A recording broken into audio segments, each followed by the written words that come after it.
Você também, Marcel? Não, no caso, eu entendo assim que... Eu entendo assim que laicidade, em síntese, seria dizer que o Estado não tem religião. Ele não toma partido nisso, há uma divisão entre uma coisa e a outra, e uma não interfere na outra.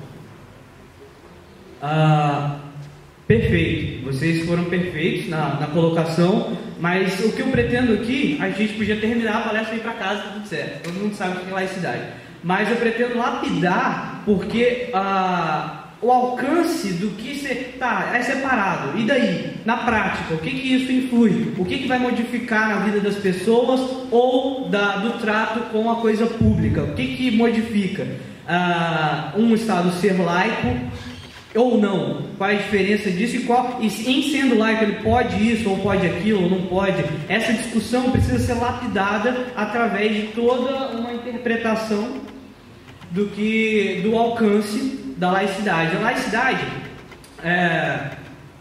você pode passar para mim, por favor? Aqui. Por favor, passe aí. Laicidade é um termo de origem grega. Ele vem do laos, que significa povo. Então, aquilo que é laikos é aquilo que vem do povo. Por que essa diferenciação? Por que essa característica? Vir do povo tem a ver com separação. Então, a gente interpreta isso do estado de coisas que era antigamente. Se você for, inclusive em Nietzsche, qual é aquela obra que ele fala, que ele trata basicamente com aforismas? A ciência. Não.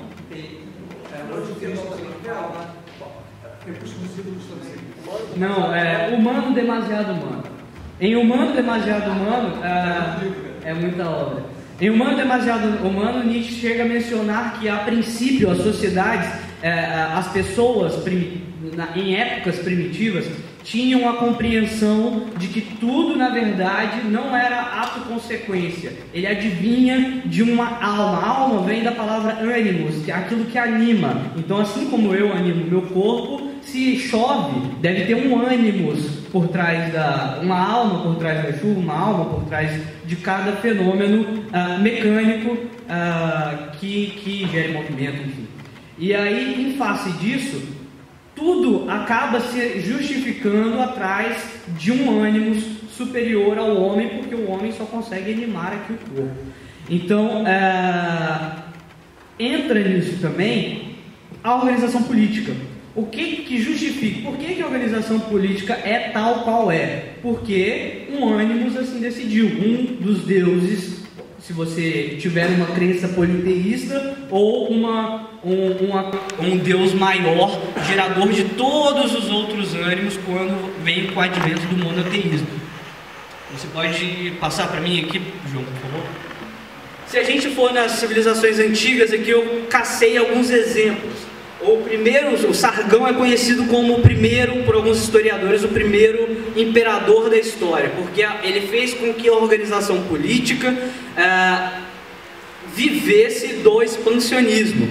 Então você faz com que aquela sua organização conquiste outras, e aí se justificou para os conquistados, entre outras maneiras, pela via religiosa. Existe um ser superior que me enviou. No caso, ele conquistou a região da Suméria, que é uma das primeiras civilizações, se não a primeira da humanidade, depois do sedentarismo, a criar cidades. E ele conquistou a Suméria, e lá você tinha um deus maior que se chamava An, e ele foi identificado. Você encontra escrituras dizendo que ele é ungido, enviado de An. No Egito, por exemplo, você tem o rei, né, sendo nomeado como filho de Ra, sendo identificado com Horus e em sua morte com Osíris. Quer dizer, por que o cara que está mandando manda? O cara que está mandando manda porque um Deus, uma coisa superior, assim definiu. Essa justificativa é contra o Laos, é uma justificativa religiosa. Por isso que laicidade é um termo que se aplica quando você separa uma coisa de outra. Uma coisa são as crenças de cada um e as convicções sobre a existência e sobre a realidade. Outra coisa é a organização política, o Estado, e isso é separado, não tem nada a ver com a justificativa religiosa. Aqui eu cito exemplos que são bem claros. E concluo nos Romanos, que é importante citar que, para os romanos, a fundação política veio de um filho de um deus, filho de Marte, neto de Júpiter, salvo engano. Enfim, são justificativas. Por que essa organização, quem está lá mandando, manda? Porque existe uma hereditariedade religiosa. Pode passar, João? E o que isso implica na prática? Isso implica na prática em dizer que as normas de comportamento que o cara que manda são definidas como tal por causa de forças superiores. Então você não mata, você não rouba, você não toma atitudes contra seus próximos por razão de uma força religiosa que te impõe isso, ou te ensina dessa maneira, ou te instrui dessa maneira.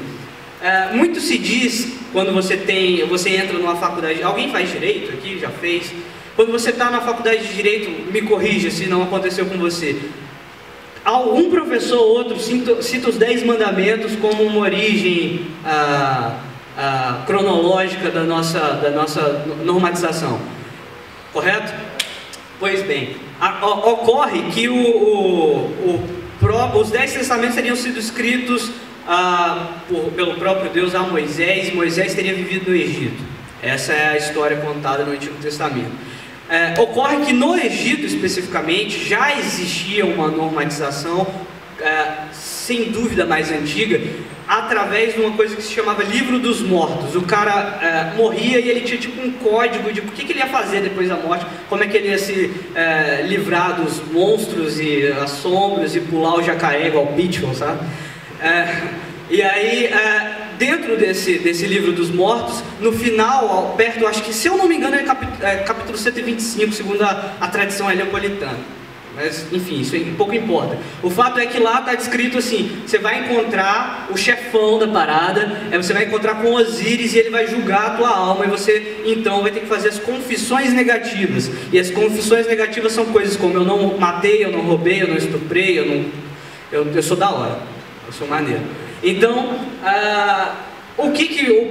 existe teleologia na religião? Sem dúvida, existe razão para essa estrutura? Sim, controle social, um controle social que não é uma coisa negativa, não é controle social amarrar as pessoas, mas inculcar nas pessoas um motivo para elas não agirem de maneira equivocada. Então muito se questiona, e eu garanto que muitos de vocês já receberam essa pergunta: pô, se você é ateu, como é que você não... por que você age bem com as outras pessoas? Se é ateu... inclusive a gente vai comentar isso, a motivação daquele acontecimento com o nosso amigo lá, queridíssimo Datena, que ele falou lá que ateu não tem Deus no coração, e se tá tudo fudido aí no mundo é por nossa causa, né? Poder que a gente tem, né? Então, é justamente nessa interpretação que eu quero mostrar, trabalhar um pouco. Existem razões de se aplicar o bom comportamento muito além de você esperar uma punição. Então, isso que é útil, não se questiona. Agora, há maneiras da gente se comportar e de outras pessoas se comportarem além disso aqui, isso também não é questionável, é muito simples de observar. Pode passar para mim, João? Eu tinha 2 vídeos para passarem aqui, que infelizmente deu um chabu no problema técnico. O segundo do Yuri a gente vai passar. Isso aqui é um debate onde aparece o Richard Dawkins, que pergunta para ele: cara, mas você acha que religião é uma coisa ruim? Não acho ruim per se. A questão eu acho muito triste que as pessoas acreditem que você precisa de um mandamento sagrado, alguém dizendo para você que você tem que fazer, senão você vai se fuder lá no final. Isso seja a única maneira das pessoas agirem bem. É triste encontrar pessoas que interpretem o mundo dessa maneira. Mostra muito da realidade da psique humana e no momento social que estamos, a questão da distância que estamos do super-homem, de achar que a gente só pode agir bem se a gente tiver uma promessa de punição ou promessa de recompensa, como se a gente fosse um cachorrinho. esse seria o vídeo do Davi, só fazendo esse comentário, passando a gente tem o outro, não sei como é que tá aí, que é o vídeo do Yuri, eu não sei se vocês conhecem o cara. O Yuri, ele tem um canal que se chamava Eu Ateu. Eu fiquei muito decepcionado. Ele mudou porque ele tinha entendido que já tinha falado que tinha que falar sobre o tema e ele gostaria de focar em ciência. Ele mudou o nome do canal dele para Eu Ciência. É uma questão minha, porque o meu foco, o que eu gosto de tratar e o que eu quero tratar com as pessoas é política. Próximos à linha do trem. E em sendo política é fundamental, e isso é importante. Tratar de convicção é tratar de política, e isso é importante. Todo mundo devia querer tratar de política. Política não é no dia da eleição você votar, porque se você não conhece o sistema, você não sabe para que você está votando. Você está dando um cheque em branco para um cara que parece maneiro, e você não tem força para exercer controle sobre o que você não sabe. Como é que você vai dizer, o cara é ruim? O extremo, a gente fica no extremo, a gente julga a pessoa se ela é corrupta ou não. Isso não basta. Ser corrupto seria um absurdo. O cara tinha que, além de não ser corrupto, ser competente. E para você julgar a competência das pessoas, você tem que conhecer o sistema social e tem que conhecer um pouco de convicção, de liberdades, a que limite que você quer que as pessoas tenham de tratamento, até que limite faz sentido pagar tributos para que haja intervenção nas nossas vidas pessoais. Então tudo isso é questão de convicção, então isso é um assunto importante. Já tá rodando? Então eu vou mostrar para vocês, porque muitas pessoas questionam, como é que você age bem? Duas maneiras, ou você obedece os mandamentos divinos, ou então você, inclusive vou ter que voltar depois para completar, mas enfim, ou você obedece os mandamentos divinos, ou então você vai ser uma pessoa má, uma pessoa ruim. E se você age bem é porque Deus inculcou isso na sua cabeça. Então eu vou mostrar para vocês, do ponto de vista biológico, do ponto de vista secular, baseada no mundo material, a justificativa de agir bem. Então eu vou colocar o Yuri, que é um biólogo, falando sobre a biologia da conduta. Por favor. Numa estação de trem, 2 homens e uma mulher conversam próximos à linha do trem. Sem qualquer aviso, um dos homens empurra a mulher na direção do trilho do trem e ela se desequilibra. O outro homem reage imediatamente e tenta alcançar e salvar a mulher para ela não cair no trilho do trem. Só que ele chega nela tarde demais e ela cai no fosso dos trilhos. Imediatamente, praticamente sem pensar, ele se volta para o homem que empurrou a mulher nos trilhos e enche a cara dele de alegria. Satisfeito com seu ato de vingança, ele se volta para a mulher, hesita um pouco e vai ajudar ela a sair do fosso dos trilhos do trem. Ele conforta a mulher por alguns instantes e vai atrás do malfeitor, que obviamente se pirulitou.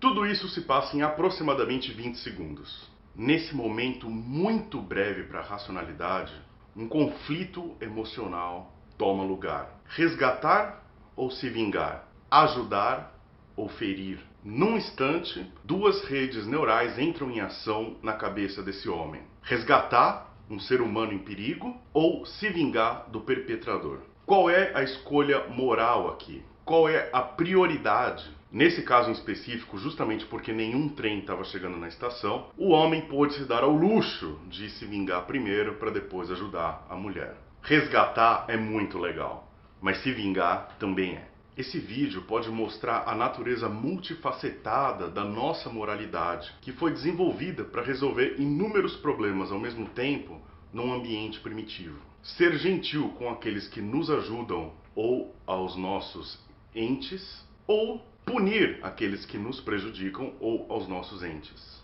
E da onde vem essa moralidade? Tudo isso é apreendido de acordo com a nossa cultura, sociedade, criação? Será que existe alguma base genética nessa moralidade? Algo, se vocês me permitem dizer, darwiniano?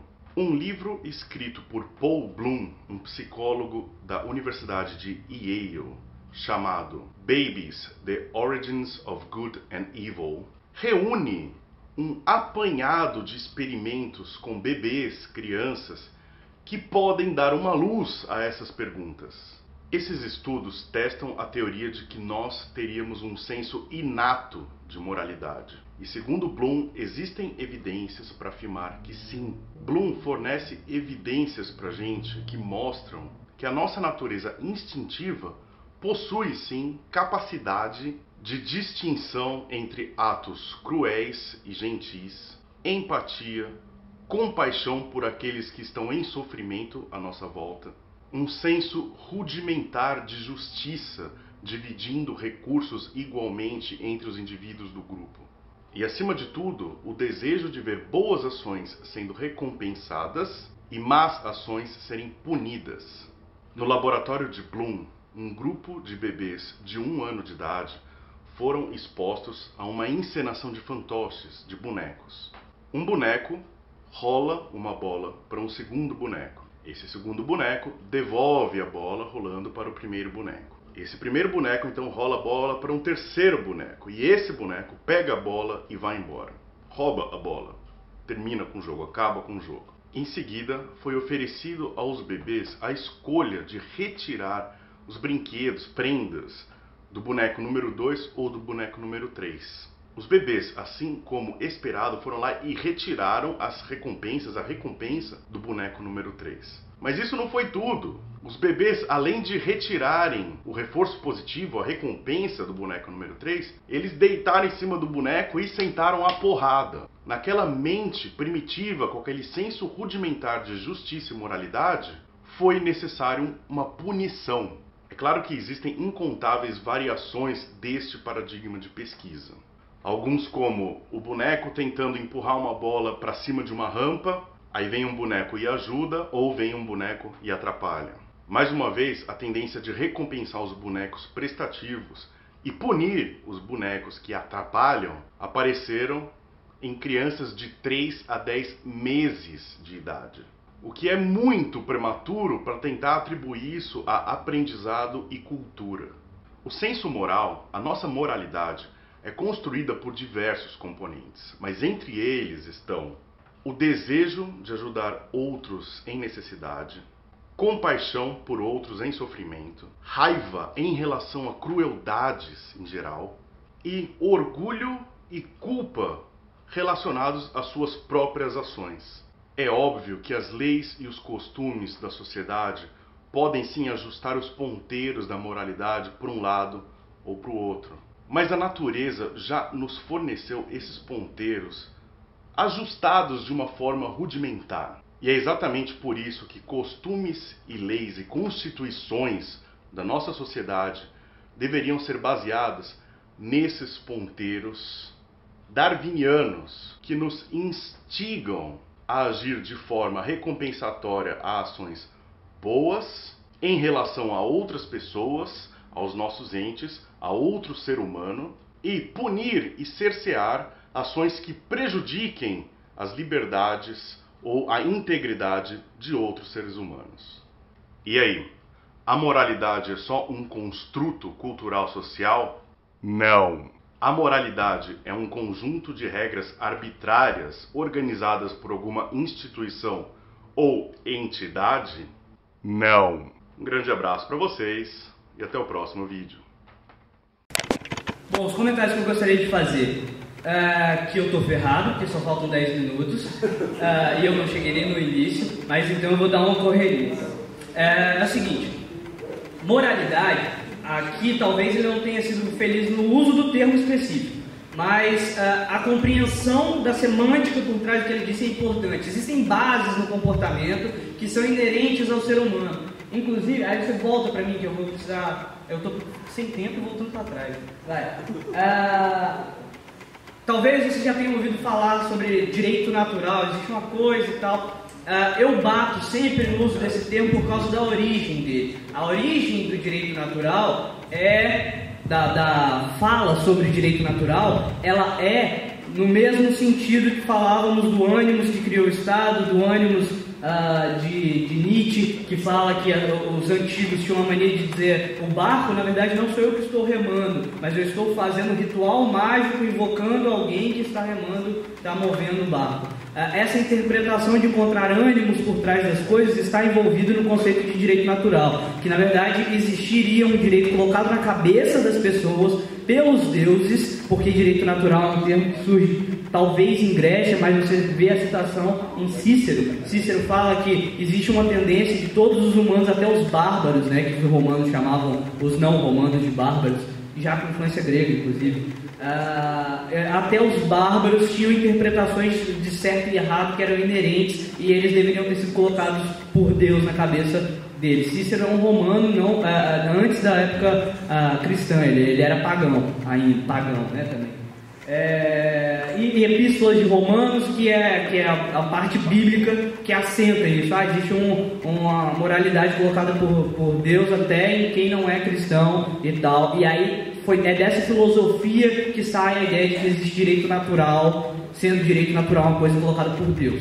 E aqui eu desço isso para a esfera do secular. Na verdade, os impulsos de resistência à agressão, eles são componentes biológicos de empatia. E temos duas razões, a razão biológica e a razão social, que é o que a gente chama de regra de ouro, que vai aparecer no próximo slide, o nome. A regra de ouro é simplesmente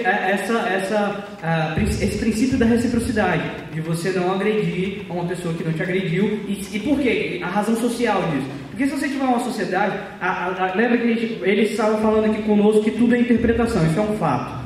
Tudo é interpretação. Ocorre que, se você diz que matar é errado, no sentido que não devemos permitir a morte, o assassínio, isso é objetivamente melhor para o grupo.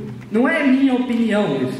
Se você deixar um grupo cercado, a gente fecha isso aqui e aí separa alimentos e diz que a gente vai... fecha a instituição certa.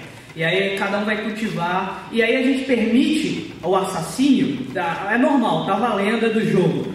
Rapidamente as pessoas vão se estruturar de uma maneira para se proteger e se separar do grupo que permite. Então dentro do nosso grupo a gente não vai permitir. Isso por uma questão de sobrevivência. Então existe uma questão biológica e uma questão social que são objetivas, não é questão de opinião. E também não é uma questão de divindade, ânimos colocando, interferindo e agindo mal e agindo bem. Então, essa colocação é importante para entender a fundamentação de um Estado leigo, que é um Estado baseado no laos, no povo. Porque, e aí entra o humanismo, que falava nosso amigo Sérgio. A gente precisa do humanismo como fundamento, substituto de uma crença de que se você não fizer do jeito que a gente acha que é certo, você vai tomar porrada lá na frente. 5 minutos, isso é muito triste. Então eu acho que a minha fala acabou virando mais filosofia do que de história, porque o que passa... Pode passar para mim, João? Passa, são os vídeos. O que eu ia falar? Eu ia falar que em Roma existia já um conceito estruturado, bem baseado no laos, apesar de não existir laicidade até então, e existia uma religião civil, tanto que Políbio, um grego que foi levado para Roma depois da cidade dele tomar uma porrada, tomar um pau de Roma, ele foi exilado para Roma e ele escrevia sobre Roma dizendo que a religião em Roma, a religião politeísta à época, era já usada com uma função civil muito grande. A característica, ele diz ali, a característica que em minha opinião torna o Império Romano superior a todos os outros é a religião que nele se pratica. Aquilo que em outras nações seria considerado superstição condenável, aqui em Roma constitui alicerce do Estado. Tudo o que a ela diz respeito reveste-se de uma pompa tal e condicionada à vida pública e privada a tal ponto que nada pode fazer-lhe nunca concorrência. Creio que o governo o tenha feito propositalmente. Isso aqui não é cristianismo, entendeu? Eu estou falando de uma existência da religião civil no que baseia a nossa sociedade. Nós falamos uma língua de origem latina, nossa lei é baseada na lei romana. Creio, e o cristianismo surgiu nesse contexto, é importante entender isso. Creio que o governo tenha feito propositalmente para as massas. Não seria necessário, e aqui é um ponto importante, se um povo se compusesse apenas de gente iluminada. Já vão começar a me acusar de Illuminati agora? Mas, para as multidões, que são sempre obtusas e dadas às paixões cegas, é bom que haja ao menos o medo a refreá-las. Quer dizer, o medo existe na estrutura filosófica, o medo do inferno, o medo da punição, a promessa de recompensa, existe, isso é útil? Sim. Agora, é só essa maneira de agir bem? É evidente que não. Pode passar para mim? Então eu pretendia mostrar que Roma teve um problema, porque embora exista essa frase latina, que é inclusive de Cícero, que ele fala que o Roma é um lugar que aceita todos os deuses. Quando surgiram instituições instituições religiosas que escapavam da religiosidade romana, eles perseguiram. Isso foi o caso do culto a Ísis, o culto a Ceres e, posteriormente, o culto ao cristianismo. Então, quando a gente fala de laicidade, e aqui entra a postura de tolerância, a gente quer justamente que não haja uma definição, uma opção estatal por uma convicção religiosa, porque ela pode, eventualmente, ocasionar numa perseguição. Essa é a maneira certa de crer e essa é a maneira certa de agir. Se você não está de acordo com esses ditames, você é uma ameaça à sociedade. É isso que busca evitar a laicidade do Estado. Você pode passar? Aqui eu ia falar da história, a gente vai correndo agora. Que ocorreu em 312 com o Édito de Milão, por parte do nosso amigão Constantino, que ele deixou o cristianismo valer, que antes era proibido. A partir de então começou uma relação Estado e religião cristã, especificamente católica, porque no Concílio de Nicéia em 325 eles proíbem uma certa convicção do cristianismo, que é o arianismo, que não tem nada a ver com o nazismo, é arianismo por causa do Ário, que era o maluco lá que tinha umas ideias que não batiam com uma certa convicção que estava sendo propagada. Então, a heresia, herege vem... Alguém me ajuda? Do grego? Escolha. Entende? E você tem uma questão que você não pode escolher diferente daquela posição. Se você...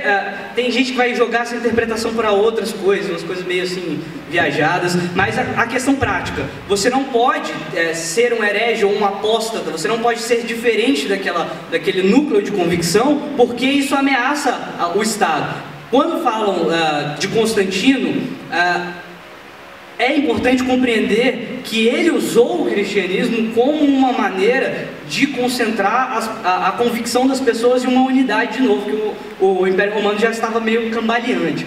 Então, quando o catolicismo se estabelece como religião oficial do Império Romano, o que acontece é que, muito embora a gente imagine, mas eles foram perseguidos e existem princípios ali interessantes, do ponto de vista político, se fez interessante a perseguição. E isso, infelizmente, eu queria ter umas 4 horas para passar a história inteira até chegar no nosso estado como está hoje. Eu imaginava que a gente teria um tempo bem maior, mas o que ocorre é que a busca de ausência de laicidade, uma intervenção eu não sei se vocês vão ter lista de e-mail. Só uma coisa, já acabou o tempo dele? Não? Já acabou? Quanto tempo já acabou? Tem muito tempo que acabou? Não? Oi? Conta mais de 10 minutos para mim. Valeu. É bom, vai me dar para fechar. É a primeira palestra que eu estou fazendo, eu agradeço a disponibilidade. Ocorre que eu precisava de umas 4 horas para fazer a palestra do jeito que eu gostaria. Aí já não dá. Eu queria tratar de termos... Aqui eu tratei basicamente de filosofia, eu comecei a entrar em história. Eu queria adentrar... são 46 slides, eu passei 5. Enfim, eu não sei se vai rolar um e-mail, talvez eu possa passar os slides para vocês depois, pelo menos. Acredito que está pegando sim, né? Se não tiver, a gente já... Importante. Mas enfim, o que eu queria tratar aqui era voltado mesmo para questões jurídicas. A gente vai ver que com o passar dos anos fomos fundados por Portugal. Portugal é herdeiro de Roma, né? Um dos herdeiros de Roma. Então quando Roma caiu, a gente tinha países ali, a gente tinha organizações feudais ali que vão culminar em países posteriormente, e uma delas era o Reino de Leão, e de lá sai o Condado de Porto-Calle, que vai se libertar, e na hora que ele se liberta e ele se decide reino, ele busca auxílio papal. Então o início da legitimação do Estado português é religioso. Eu apresentaria documentos aqui mostrando essa relação. Então não há que se falar em laicidade no Brasil quando o Brasil surgiu em 1500. Em 1500 o Brasil era um país confessional. Quando vem a nossa primeira, eu ia falar sobre a relação disso com o constitucionalismo, com o protestantismo, com o iluminismo, mas não vai dar, infelizmente. O que ocorre é que na nossa primeira Constituição, que só vem a ser criada em 1824, a Constituição é católica.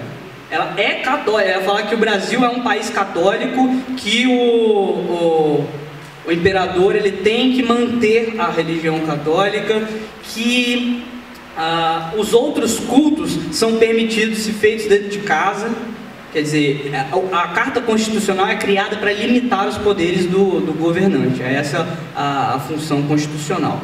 E a Carta Constitucional de 1824 limitava mais ou menos, né? Mais ou menos. Então, você tinha impedimentos na vida privada ainda muito grandes. Inclusive você não tinha liberdade de religião, inclusive para ser cristão, não sendo católico. Então existe um momento de transformação na nossa história, que é em 1889, quando vem a nossa república, e depois a Carta Republicana em 1991. Sou ótimo com datas, mas eu acho que é isso.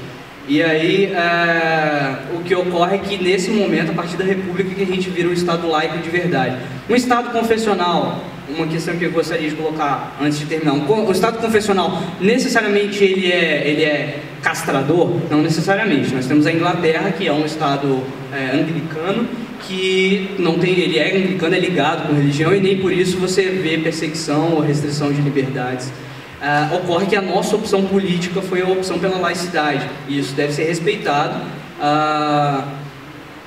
e sobretudo por causa da sua consequência. A laicidade, como eu gostaria de ter a oportunidade de falar por último, a laicidade se divide, ela se amplia para 3 ocasiões. Ela gera 3 resultados. A ela é inerente 3 fatos. Um é a separação do Estado com a religião, como os nossos colegas falaram. Eu gostei muito que falaram a separação do Estado e a religião, porque a nossa cultura leva a gente a falar a separação do Estado com a igreja. Não, é mais ampla, a separação do Estado e religião. Segunda característica, a questão da origem. Baseiam-se as decisões em razões leigas. Quer dizer, você não pode, um juiz não pode fundamentar a decisão dele, eu decido assim porque Deus quis. Isso não pode ser feito. Não significa que a convicção do cara de origem religiosa não possa influir na decisão dele. Inclusive, no legislativo, eu aposto que essa pergunta surgirá. Por exemplo, quando a gente vai falar questões voltadas a aborto. Aborto é permitido? Não é? Porque você pode ter uma influência na hora de formar a sua convicção na religião.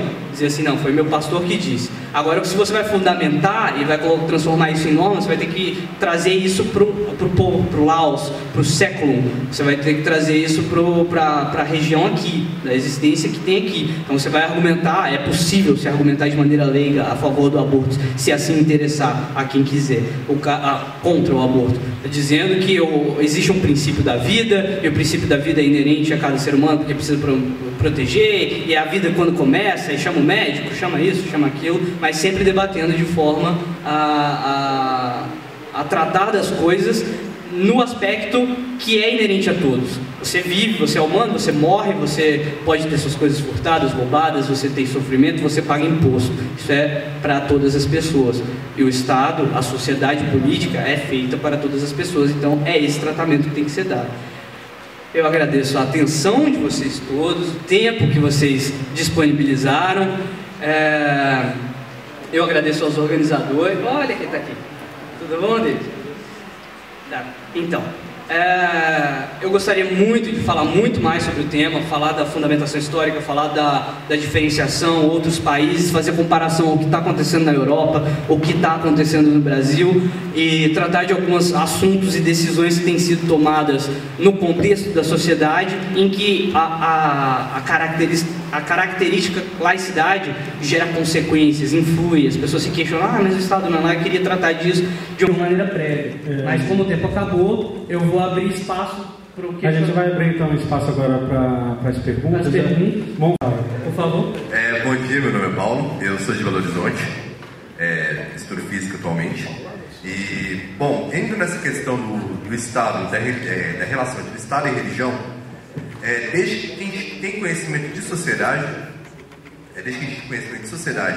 vindo dos sumérios, das cidades-estados, que tinham seus deuses representantes, passando por Roma, toda essa questão que você falou da união, que Roma usava para controle, tantos outros lugares também. Os hebreus também tentavam criar seu Estado ali, Israel, também baseado no judaísmo e tudo e tal. Minha questão principal é saber, será que a gente está preparado para lidar com isso? Para fazer essa separação de fato? A gente sabe de fato o que é laicidade, está preparado para aplicar isso de verdade? Porque, igual você acabou de citar, muitos assuntos que a gente ainda vai debater tem muito da religião por trás, da carga que a gente leva. Muitos agora estão se declarando ateus mundo afora e ainda não tem massa suficiente para bater de frente, vamos supor, com os cristãos aqui no Brasil. A gente, como sociedade, independente de ser cristão ou não, a gente está preparado para lidar com isso? A gente se separou dessas amarras, que foi até aparece do Sérgio também. A gente está preparado para lidar com isso? É a minha pergunta. Eu vou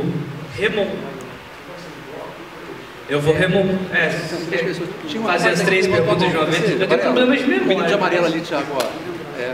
E o Edson também depois quer falar alguma coisa? Talvez seja. Não, a gente vai fazer assim, eu esqueci seu nome? Paulo, depois o rapaz ali, depois o Edson, a gente fecha, aí ele dá uma consideração e depois a gente volta para mais 3. Alguém pode me emprestar uma caneta e um lápis? Tem aqui. Só uma coisa, vamos tentar reduzir a consideração que vocês vão fazer para 2, no máximo 3 minutos, para a gente tentar adequar o tempo, para poder os outros palestrantes também falar com mais, respirar mais para falar. Tá bom, gente? Bom dia a todos, estou feliz e aberto de estar num ambiente com muitos ateus, enfim. Eu vou tentar ser breve aqui. Só queria fazer uma observação aqui para o nosso palestrante, queria só uma opinião dele. Você, num ponto da sua palestra, você tocou que existem diferenciações entre estados que se declaram religiosos, ou seja, não necessariamente o estado religioso ele é opressivo. A gente vê, em comparar a Inglaterra com os países muçulmanos que aplicam a Sharia, são países extremamente violentos, etc. Sei lá, em alguns países ser ateu inclusive é crime. Enfim. Eu gostaria de fazer uma intervenção rápida, só falar o nome de onde você é que eu não ouvi. Desculpa, eu moro aqui no Rio de Janeiro mesmo, moro no Rio Comprido. Você faz faculdade em algum lugar? Não, trabalho no sindicato mesmo, não tudo bem, você é ateu? Sou ateu, entendeu? Bem... Beleza.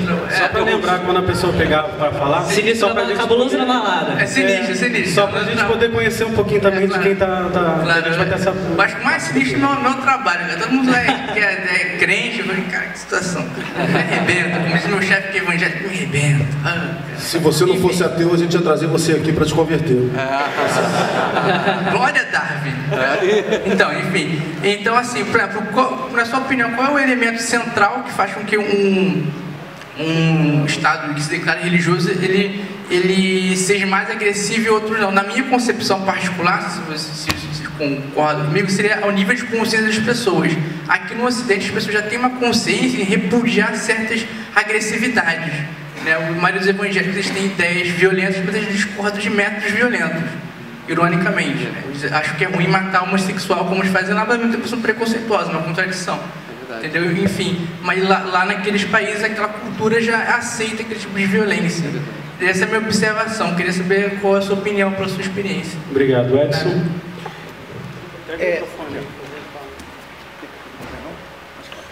Bom, eu fico feliz de estar falando numa universidade, vários aqui fazem licenciatura. Eu acho que é necessário uma militância nossa, até em sala de aula, porque as pessoas não conhecem, entendem o que é laicidade do Estado. Eu sou professor de língua portuguesa e quando eu leciono gramática, eu toco nesse assunto. Eu não digo vovô viu a uva. Quando eu ensino adjuntos verbial, eu escrevo: em 1953, Josué Montelo e Ivone casaram na Embaixada do México. Aí eu digo: em 1953, adjuntos verbial de tempo. Quando? Na Embaixada do México, adjuntos verbial de lugar. Onde? Mas por que eles casaram na Embaixada do México? Porque em 1953, já era república aqui, Josué Montelo tinha sido casado antes. Não havia divórcio no Brasil, havia desquite apenas. Quem se desquitava não podia casar de novo. Então ele, que tinha amigos na Embaixada do México, quebraram o galho para ele. Rio de Janeiro era capital, pai, ele não podia casar de novo no Brasil. Então o pessoal ou casava na Argentina, no Uruguai. Tem aquela música de Chico Buarque: nós vamos nos casar em Porto Rico, porque naquele tempo quem defendia a lei do divórcio, a igreja dizia: é contra a família, vai destruir a família. Então a gente só teve divórcio no Brasil em 1977. Eu nasci em 76, digo para os meus alunos: quando eu nasci não existia divórcio. Agora, quantos de vocês tem o pai divorciado, tem a mãe divorciada, tem alguém que tem um irmão que é irmão só por parte de pai, porque... Pois é, e ainda tem esse terrorismo que as igrejas fazem todos dizendo que se legalizar o aborto, acaba a família, se legalizar o casamento de pessoas do mesmo sexo, acaba a família. Não, a família continua. E da mesma maneira que você pode casar quantas vezes você quiser no civil, no religioso você só casa uma vez. Então já é uma aula de português e de história. Exatamente. Até porque o livro de história não diz isso. O livro de história só diz que Dom Pedro proclamou a independência em 7 de setembro, Princesa Isabel assinou a Lei Áurea em 13 de maio, e veio o golpe 64. Só diz isso. Agora, essas coisas do dia a dia, a vida particular de cada um, a gente vê na literatura. Aí eu cito os diários de Josué Montelo, que eu recomendo que todos vocês leiam. Isso aí. Eu vou pedir para você agora tentar responder aos três também de uma forma... Sob a proteção de Deus. Mas o fundamento, inclusive no preâmbulo, não é baseado em Deus. Não foi Deus que concedeu o direito deles. Nós, representantes do povo. A legitimidade constitucional é baseada no povo. É exatamente a definição de Laws. Então, nós estamos no Estado laico. Isso é um fato consumado. Não há dúvida quanto a isso. Inclusive, em viver no Estado laico é que podemos, em estar vivendo no Estado laico, é a razão pela qual podemos exigir certas coisas que, se nós não estivéssemos no Estado laico, talvez não poderíamos exigir. Então, a gente vive no Estado laico. Agora eu entendi a semântica por trás da pergunta. Nós estamos preparados para uma sociedade em que as amarras, as interpretações transcendentais jurídicas, né, você vai ser punido por Deus, elas possam ser eliminadas? A gente está preparado para isso? Não sei. A questão é, nós que nos sentimos preparados para isso, nós temos o direito de estar convivendo nessa sociedade, isso temos. E é essa questão, quando o Datena vem lá e fala pra gente: o mal do mundo é porque os ateus existem. Isso é um problema. Isso é um problema de interpretação, porque leva a entender que quando o cara é ateu, necessariamente ele não consegue ter esse tipo de amarra por si próprio, que é um equívoco. Pode ter um cara que é filho da puta, claro, mas quantas são as atrocidades que não foram cometidas, inclusive em nome de Deus? Então, quando essa diferenciação é importante vocês levarem para casa. Quando a gente fala de atrocidades cometidas em nome de Deus, muitas pessoas falam assim: ah, mas o ateísmo matou muito mais. Eu não estou jogando, amigo, eu não estou fazendo comparação de quem mata mais, quem mata menos, quem fez o score maior. A questão é a seguinte: eu estou dizendo que pessoas que têm religião também podem matar, que isso não é argumento suficiente para dizer que eu não posso participar da sociedade. É essa que é a questão. Então, no caso, desculpa te cortar, não matou em nome do ateísmo, né? Ele matou em nome de um poder que ele queria... É porque as pessoas querem caracterizar. Ateu também mata pra caramba. Reduction. Entendeu? Ateu também mata pra caramba. Aí é isso que eu tô levantando. A questão não é se ateu mata pra caramba. Eu sei que ateu mata. Eu sei que todo mundo mata. É só ter a oportunidade e ter as suas razões e se convencer que pode, que a pessoa vai matar. Eu estou dizendo que eu posso me convencer que eu não vou matar por outras razões que não uma punição transcendental. Então, a luta pela laicidade, pelo Estado baseado no povo, é que eu, enquanto ateu, e vocês, enquanto ateus, podem participar da sociedade, de cargos públicos, da vida pública, se casar sem ter problemas no casamento, cometer atos repudiáveis. Nós somos pessoas da sociedade. Então a laicidade é para incluir a gente e não para excluir. A laicidade não é a busca de um Estado ateu, é a busca de um Estado onde a pessoa que não tem religião pode participar também, a pessoa que tem a religião minoritária pode, e a pessoa que tem a religião majoritária também pode. Que se divirta, que vá para suas festas religiosas, que tenha seu convívio religioso, que faça seu casamento religioso. E é isso que é a laicidade. Uma questão, uma coisa, outra coisa, outra coisa. Entendeu? Então é para isso que é a laicidade. Não é para convencer as pessoas dessa compreensão do que eu mostrei do vídeo do Yuri. Essa compreensão é para nós.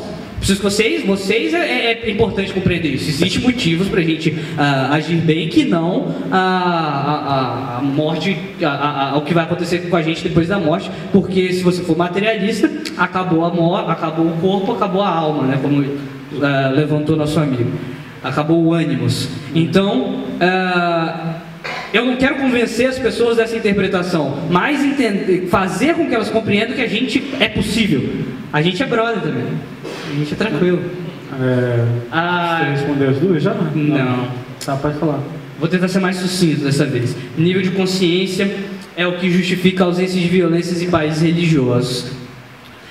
Nível de consciência, sem dúvida, justifica a ausência de violência.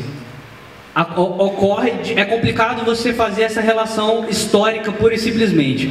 Nossa laicidade, por exemplo, veio no momento em que, para a Igreja Católica, para alguns membros da Igreja Católica, era interessante, inclusive, a separação. O imperador, o Papa tinha baixado lá as sílabos dele, condenando a uma série de convicções, incluindo elas o naturalismo, o progressismo, se eu não me engano, e a existência de sociedades secretas, tipo a maçonaria. E aí, uns bispos daqui condenaram as igrejas locais que permitiam que maçons estivessem lá. E aí o que os caras que eram católicos e maçons fizeram? Foram pro imperador. E aí falaram: imperador, soluciona essa bagaça aí. Aí o cara foi e decidiu a favor dos maçons e mandou prender os bispos que se recusavam a atender a determinação imperial, em favor da decisão lá do sílabus papal. Quer dizer, eles eram ultramontanos, eles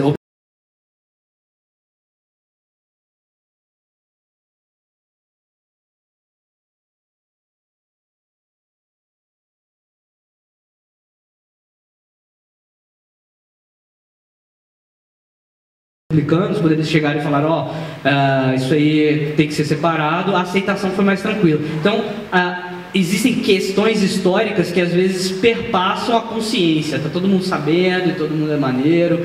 Inclusive a passagem para a laicidade no contexto histórico mundial voltado para a Europa, lembrando que somos descendentes de romanos, nossa cultura, foi de porrada. Na época da Inquisição, a Igreja Católica, evitando a heresia para manter a unidade, igual o nosso amigo Constantino tentou fazer lá no mundo antigo, ele começou a perseguir heréticos que vieram a ser os protestantes e expulsaram os judeus de suas terras, que até então ficavam de uma maneira relativamente tranquila. E nesse momento de confusão, não foi da consciência que surgiu. Se você, eu gostaria, eu vou passar para vocês dois autores que são aclamados, todo mundo conhece, já ouviu falar, Montesquieu, John Locke e Voltaire. Todos eles, Montesquieu fala no Espírito das Leis. Os outros dois falam em livros voltados especificamente à tolerância. Porque o mundo é bonito, porque eles elevaram o contrato social, a ideia do contrato social. O contrato social é bem interessante de Locke, né? De Locke, mas o Locke ele tem uma carta sobre a tolerância, especificamente, carta sobre a tolerância, que inclusive ele condena os ateus. Ele fala que todo mundo devia ser aclamado na sociedade, devia ser aceito na sociedade, inclusive os pagãos, menos os filhos da puta dos ateus, porque eles não têm um controle, eles não têm uma força superior, que é o que muito se diz. O ateu se acha o próprio Deus. Não é isso. É o que falávamos quando ele levantou a questão da ciência. Existe uma realidade per se fora de mim. Existe uma realidade fora de mim. Eu sou interpretador da realidade. Eu erro, e é por isso que é importante levantar a questão de tudo interpretação. Eu erro porque eu sou interpretador, não porque não existe uma realidade objetiva. Então, existem questões de moralidade que são, como a gente mostrou, permitir matar é objetivamente ruim. Então não sou eu que criei isso. Isso se você permitir, vai dar zica, vai dar ruim, não vai ser interessante. Então é essa interpretação que é importante. Por que eu fui parar aí? O nível de consciência é importante, o que eu falava da questão histórica, né? Porque lá na Europa deu problema, as pessoas estavam se matando, era protestante matando católico, católico matando protestante, protestante matando protestante, e judeu banido. Houve uma relação de ódio que neguinho olhou e falou: deu ruim? Assim não está direito. A gente tem que... a laicidade, a consciência veio de maneira empírica. As pessoas testaram, viram que não era legal, não estava maneiro viver ali, e aí falaram: mano, vamos ser tolerantes, menos com os ateus filhos da puta, claro. Mas essa que é a nossa pretensão de mudança, é uma questão de consciência que vem se transformando quando a gente percebe que as questões objetivas não vêm da nossa convicção, elas vêm das relações sociais. Só para dar que a gente também tem que dar sequência, eu acredito que essa questão de consciência também é muito na questão que você está falando, resume-se muito a cultura. E ela está ligada diretamente. Você não tem como dizer se matar é ruim se você não experimentou, se você não sabe, ou pelo menos alguém experimentou aquela liberdade ali. Senão a gente estaria supondo que aquilo ali seria... Isso justifica a barbaridade antiga. Exatamente. Em face da nossa compreensão atual. Como se viveu aquilo, que a liberdade de se matar era permitida e viu que aquilo não era legal, então vamos, através da experiência, chegar numa conclusão de que isso daqui não é legal. Né? A minha experiência vai me dizer o que é permitido ou não. Vamos passar então para as próximas três. Foi o tema da minha monografia, inclusive, a posição de símbolos religiosos em repartições públicas voltadas ao atendimento público. São várias questões que a gente tem que ir na nuance. O que significa, por que, vai beneficiar quem, não, é importante, qual a razão de você achar isso ou aquilo. Isso merece um cuidado muito grande que eu não posso ter, não tem como ter agora. Sobre o primeiro, a pobreza e a dificuldade, as relações da sociedade em questões mais complicadas, evita a difusão de uma convicção cética. É evidente que sim. A gente vê isso pela posição do Políbio lá antes de pensar em criar o cristianismo. Quer dizer, a religião tem uma função. Ela tem uma teleologia, ela tem um objetivo, quer dizer, vários, e são importantes para certas pessoas. Isso é importante a gente sair daqui consciente também. A religião é importante para algumas pessoas, e do ponto de vista leigo, isso basta, entendeu? É importante para o cara, a vida dele, as relações sociais, ou a alegria. Eu acho que eu não lembro quem foi, se foi o David, se foi outra pessoa, que falou sobre, em um dos vídeos, falou que gostava de música. Foi o André, um amigo meu lá de Brasília, André Gomes.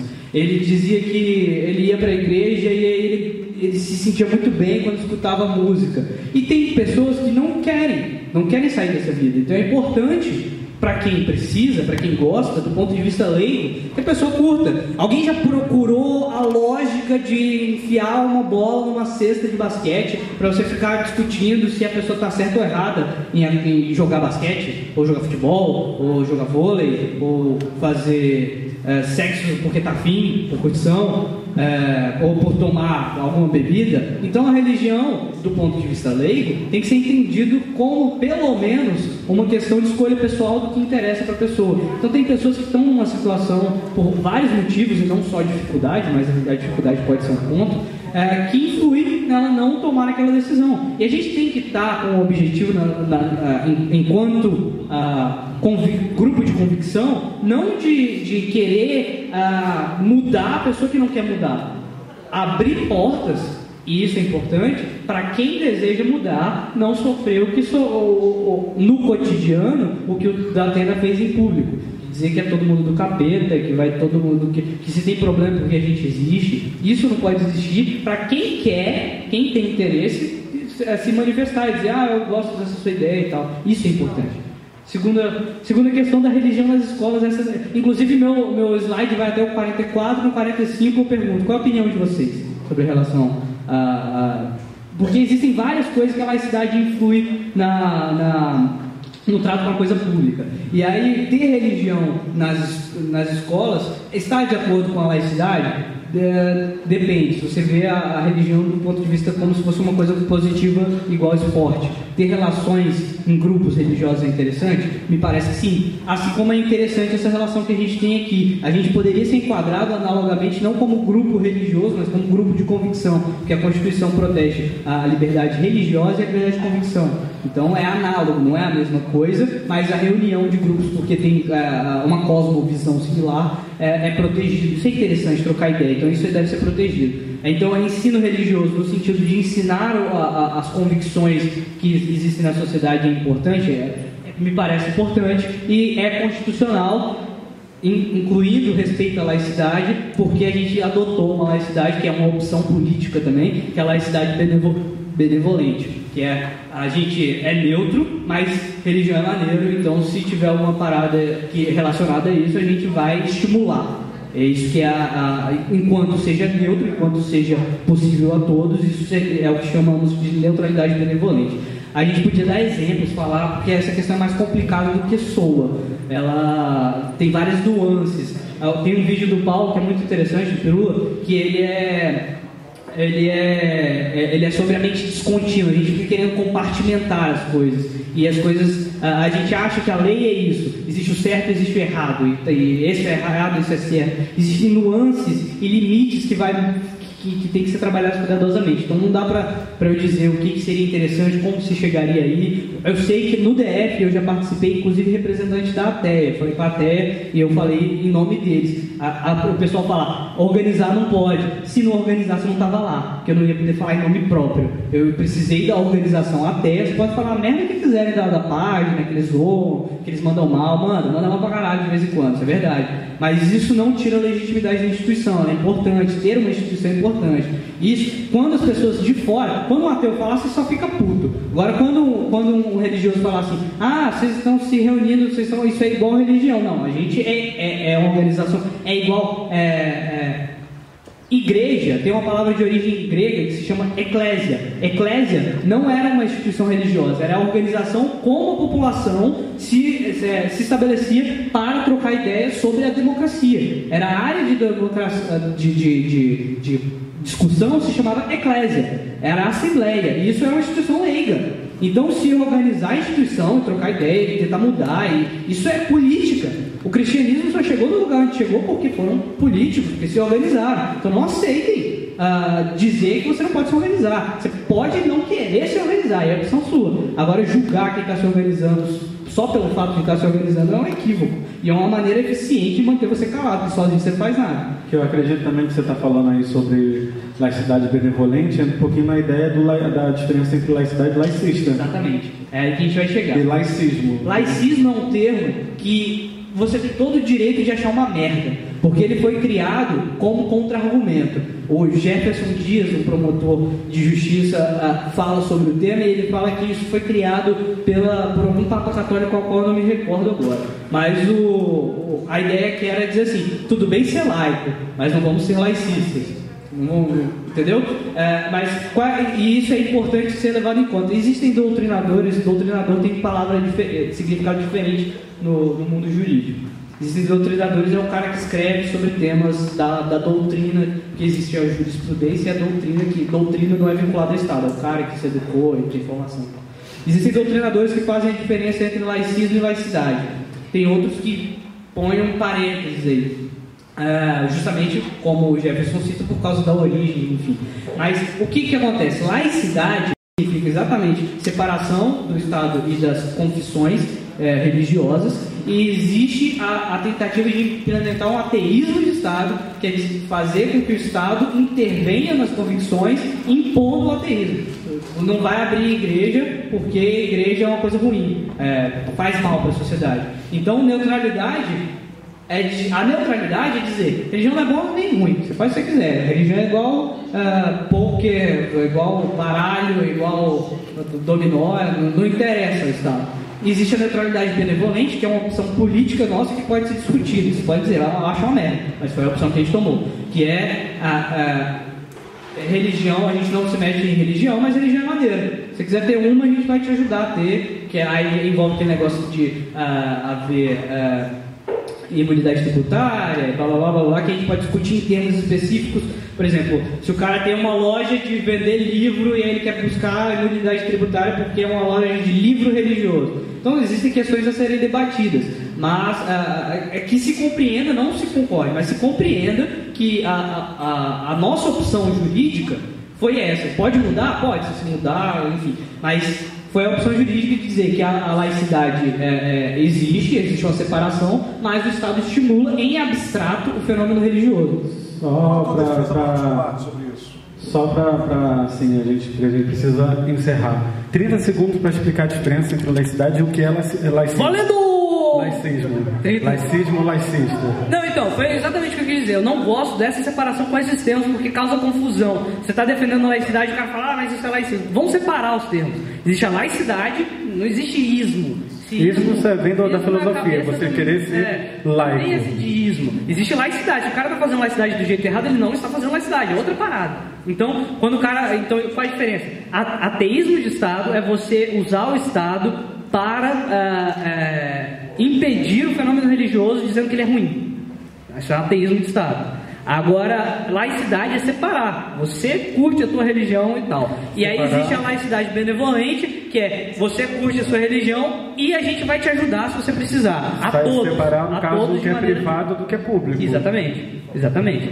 Aí, o que eu ia concluir com a sua pergunta? Qual é a minha posição pessoal? A minha posição pessoal é pela laicidade sem benevolência. Fica feio pra caralho, né? Sem estímulo. Neutro. A laicidade sem estímulo é a minha opção. Só que essa é a minha opção particular. Quem tem que fazer isso não sou eu, e nem sou eu, eventualmente, se eu sou o presidente da república, eu quero. Não é assim que funciona. Você tem que ter a sociedade concordando, porque nós vivemos no Estado laico, uma sociedade baseada no povo. Então, quem tem que decidir não sou eu. Quem tem que decidir é a sociedade. Quanto se encaixar, e isso não é a sociedade eu e você e mais 50 numa revolução, é a sociedade gerações. Olha, talvez isso não seja interessante. Por exemplo, a questão tributária. Eu entendo que seja interessante não haver tributação para templos religiosos, mas eu acho que isso deve ser estendido por isonomia a qualquer organização de convicção, seja ela religiosa, seja ela ateísta, seja ela inclusive... Que é um perigo, aliás, né? Porque convicção, existem grupos de tudo quanto é tipo de convicção. Mas é isso, né? Que eu acho. Eu acho que você não deve tributar uma instituição que é feita só para... Ela não tem um fim econômico, ela não vai gerar rendimento para pagar tributo, entendeu? Essa é a minha questão. Então eu acho que você pode tratar as coisas de uma maneira que, se seja estimulado, não acreditar ou desacreditar em Deus, mas seja estimulado o convívio social e seja estimulado o trato da convicção, que ela é importante. Uma pessoa, o ser humano, tem uma coisa que minha avó fala, que diz assim: o ser humano não é uma ilha. Você sozinho, você vai ter muito mais dificuldade de ser feliz. Você pode até ser feliz vivendo dentro da tua casa o dia todo, pro resto da vida. Mas o estímulo ao convívio social é importante. Então eu acho que nisso se justifica. Então eu acho que é muito mais interessante do que tentar tributar as pessoas, porque pode acabar inviabilizando institutos religiosos menores. Eu acho muito mais interessante tentar tirar a relação, o que não é relação comercial não é tributado, e inclusive quando o cara tiver uma lojinha de venda, isso seja tributado não por causa da convicção, mas por causa da estrutura comercial. É o que está sendo tributado, é o comércio, não a convicção do cara. Até porque todo mundo sabe, creio que todo mundo aqui saiba, que igreja não tem fins lucrativos, né? É aí que tá, por exemplo. Teoricamente, eu vou fazer agora, depois, se for o caso, a gente dá uma volta. Deixa eu só fechar, é só pra fechar mesmo, inclusive que eu quero mencionar, porque tem uma coisa que, daqui a pouco, eu vi nos comentários do Facebook do nosso querido Peru, que disseram assim, vai cobrar quanto, e não sei o que. Estavam reclamando aqui do negócio da camisa, que a gente estava conversando esses dias também, que tinha uma galera querendo fazer a camisa da Arca para vender, e aí o pessoal estava falando assim, mas aí já está virando religião. Religião não é isso. É aí que tá, religião não é isso, essa é a parte comercial. O cara que. E ser comercial é proibido. Eu tenho que viver agora de barba e morar na caverna porque eu sou ateu. Eu tenho que negar todo o sistema social, isso é um absurdo. Eu fiz um texto sobre religião, sobre essa questão de confundir religião com ateísmo. Deixa eu só pra fechar, que aí eu calo a minha boca, juro. Por favor.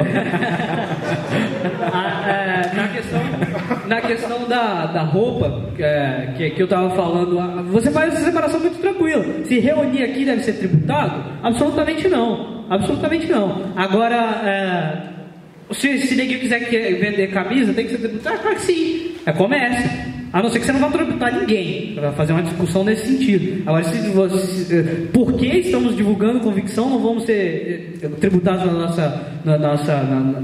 nosso trabalho comercial? Isso é um absurdo, isso é uma distinção que não se justifica por isonomia. Um dos pontos que eu iria falar no início era sobre isso, eu optei por não falar para poder ganhar tempo, porque isso é uma discussão um pouco mais chata, né? Mas eu vou dar uma palavra no final. A gente vai pausar. Obrigado pela atenção de todos.